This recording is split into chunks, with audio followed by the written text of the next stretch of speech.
Hey guys, Mr.Relatable here. I know it's been a while since I made a tutorial video, so we're going to start off this new year by making something that a lot of you guys have been asking for, and that is how to make an advanced 1v1 arena. This is going to be a multi-part series, with the first part, this one, going to be going over how to make an auto start and a reset system for your 1v1 arena.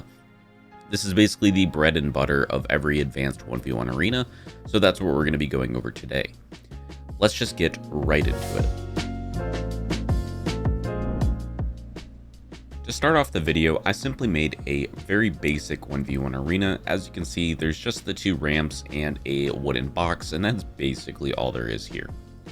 Once you have this set up, all you want to do is grab a barrier device and place it directly underneath where your ramps are. As you can see, the barriers are directly underneath the ramps.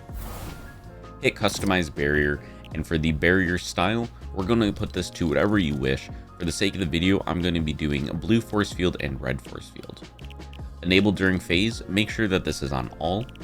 And then barrier width and depth, these are going to be changed depending on the orientation that you have your ramps.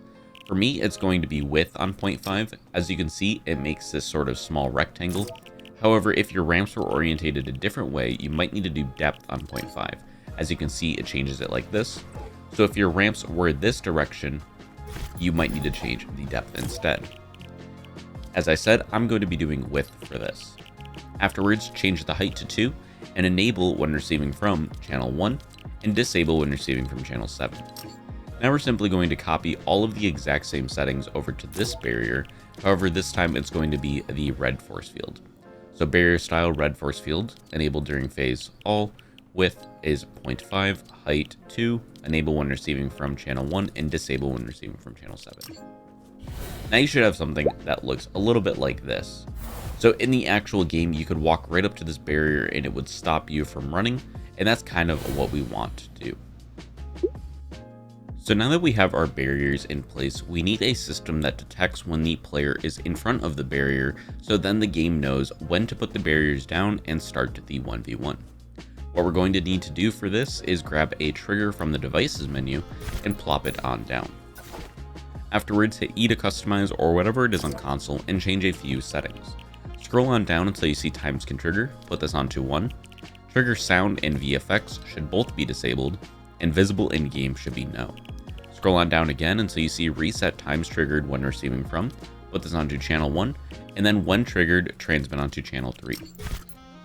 Afterwards, we're going to take this device and grow it in size by quite a bit, and then shrink down the height so it's a little bit flatter. Afterwards, take it on the roll axis and put it upwards like this, and now we're simply going to place it inside of our barrier. We actually are going to be needing to make this a little bit bigger so it covers the entirety of the barrier like so. Afterwards, we're simply going to take this and rotate it around on the yaw axis, so then we can match it up to this one exactly how it is on this side. So as you can see, they're both symmetrical, and now simply enter the settings on this one yet again, and now change it so we have all the way down at the bottom here, when triggered transmit on, put this onto channel 4. And this is what it should look like. If we start up the game now, I can show you exactly what it looks like in game, and I can show you what it's going to be doing. So if we just come up to our platform here, we can see that there's the two barriers, and what happens is when you push up against this barrier, like you are ready to 1v1, you're actually triggering that trigger that we hid behind the barrier, however you can't see it. Once we set up some stuff later on, it'll actually detect when both triggers are hit, and then it'll pull down the barriers. But yeah, that's all you need to do for this. Let's move on to the next step. So now we're actually going to be making the system that detects when both of the triggers are being pressed. Simply grab another trigger and place it on down and hit E to customize, or whatever it is on console. Scroll on down until you see times can trigger, put this onto 1. Trigger sound and VFX, both disabled again. Visible in game, you don't have to put this on to no, but I prefer to have it on to no. And now you should see reset times triggered when receiving from, put this onto channel 1. Trigger when receiving from channel 3, when triggered transmit on to channel 5. Simply copy and paste this and put it on down right next to it, and now scroll all the way down to the bottom, and then you see trigger when receiving from, put this onto channel 4. Take this one, move it on over yet again. In this one, we are actually going to be changing a few more settings. Scroll on down until the times can trigger. We're going to put this back to infinite. Transmit every X triggers, we are going to be putting onto 2. Scroll on down. Reset times triggered when receiving from, keep this onto channel 1. Trigger when receiving from channel 5, and then when triggered, transmit onto channel 6. And that's all you're going to need for the set of these 3 triggers here. Next, we're going to make a timed objective device. Simply type in the word timed into the device's menu until you see a timed objective. Grab this and place it on down.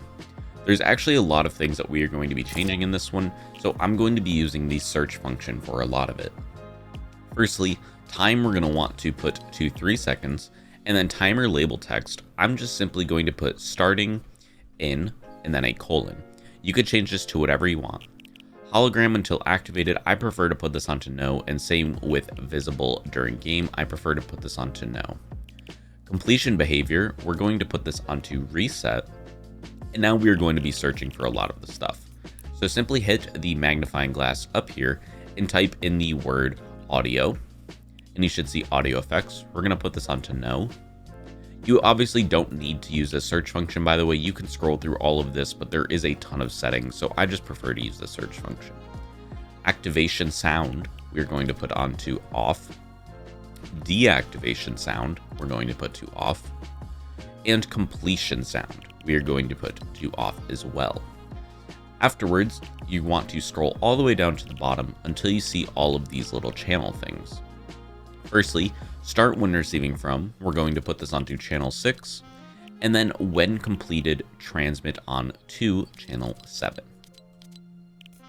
So I'm going to start up the game here to show you exactly what we just did, so you can see how this is going to work.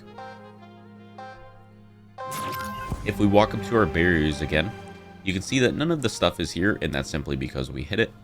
And if we walk up to the red barrier, nothing happens. But if we walk up to both barriers, it says starting in, and then it counts down, and then the barriers drop and the players may start building. So that is going to be our auto start system. And now we need to make our reset system. So whenever you click a button, the barriers come back up and the builds automatically are destroyed.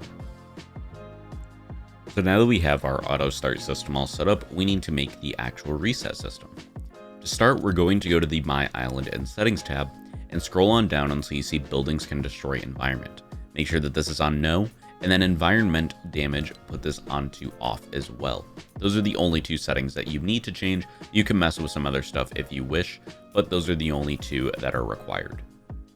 Now hit back, go to the Devices tab, and grab a trigger. I already have one in my inventory, so I'm just going to place one down. Hit E to customize, and go to the delay, 1 second. Trigger sound and VFX, both on disabled. Visible in-game is no. Trigger when receiving from channel 1, and when triggered, transmit onto channel 2. And thankfully, that is our last trigger that we are going to be doing for today. Now we're going to grab a button. Once again, I already have this in my inventory, but you can simply find this in the devices menu by typing in the word button. Hit E to customize on this, and scroll all the way down to the bottom. When interacted with, transmit onto channel 1. Now we are getting into the fun part. There are multiple different ways that you can make a reset system. However, my favorite is with the creature placer. You can do it with explosive barrels as well. However, the only downside with the explosive barrels is that 1, it's far harder to set up, as well as you need to make a set amount of resets. So if you do the explosive barrel method, let's say you would only allow 50 resets, and then the people would have to restart the entire map in order to get 50 more again. With this creature placer system, you can do an infinite amount of resets for 1 small con, which I'll explain a little bit further on. Simply grab the creature placer device, you can find it right here, it looks like this, and place it on down. And now the con that I was talking about. It is this little sound effect that this device makes. As you can see, there's a little audio effect, but in my personal opinion, it's not that big of a deal. You can see I'm simply this far away, 2-3 tiles, and you can't even hear it anymore. But if you want to use the creature placer like I am going to be showing, simply hit E to customize and go to the top of the settings tab, and we are going to be changing a few things. Creature type is going to be red brute, activation type is going to be, or activation range, excuse me, is up to 15 tiles. Spawn effects visibility off. Activate on game phase, never. Despawn type, distance to spawner. Despawn range all the way up to 20 tiles. Spawn only if needed, nope. Spawn when receiving from channel 1 and despawn when receiving from channel 2. Now you should have something like this. So it is actually pretty precise on setting these things up, so pay attention. What you're going to want to do is change your grid snap onto 4, and as you can see, it is a little bit off the ground. You don't want it exactly on the ground. You can see that this is directly on the ground. Make sure that it's 1 up from on the ground. Walk over to here, and as you can see, we have this square pattern on the ground, and this is directly above the intersection of those 4 squares. Place it like so, and now right click it, put your grid snap onto 8, so cut it, and put your grid snap onto 8, and now what you're going to want to do is move it along this axis by 1, and then bring it in 1. So as you can see, this was our corner, and now we moved it in diagonal a little bit. Afterwards, simply drop it down like that. Once again, make sure that your grid snap is on 8, copy it, and bring it all the way over until it is in the exact same position. So if we highlight this tile, we can see that it's a little bit off of the edge on that side and a little bit off of the edge on this side. When you do that for both sides, if you want a very simple way on how to copy and paste it, simply place down a cone, copy both of them, select the cone, so make sure that you select everything, and now we are going to simply pick up the creatures and move our camera around. And as you can see, they are inside the ramp right here. You can see their little heads poking through. Place them on down, and you are good to go. Now we are going to delete the cones on both sides. And if you wish, you can add a little bit of a sort of, a shaping to this ramp. I'll be doing it on both sides. This isn't required. However, I think this makes it look a little bit better. And after that, there is a small bug with the creature placers that the first time that you activate them, they're actually going to glitch out. So you want to start the game, walk up to our button, click the button. As you can see, everything explodes. That's perfectly normal. Now we want to end the game, play again, and now everything will be perfect. This is the only time that you have to do this, so if you were to leave creative and come back, you wouldn't need to do that again.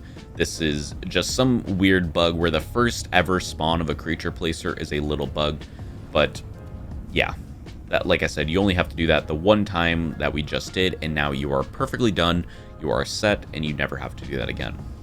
Now, how exactly does this work?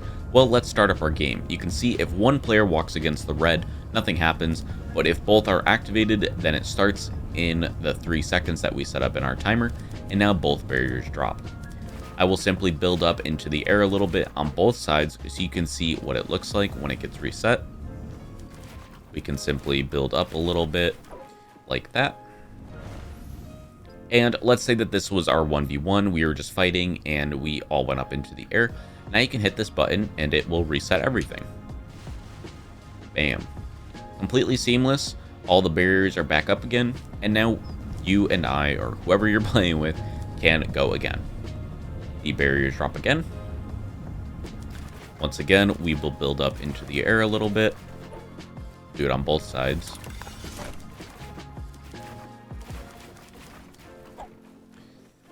And if we come back down to this button, just got finished 1v1ing, the other player just died, you hop on back down, you click your button, and it gets reset.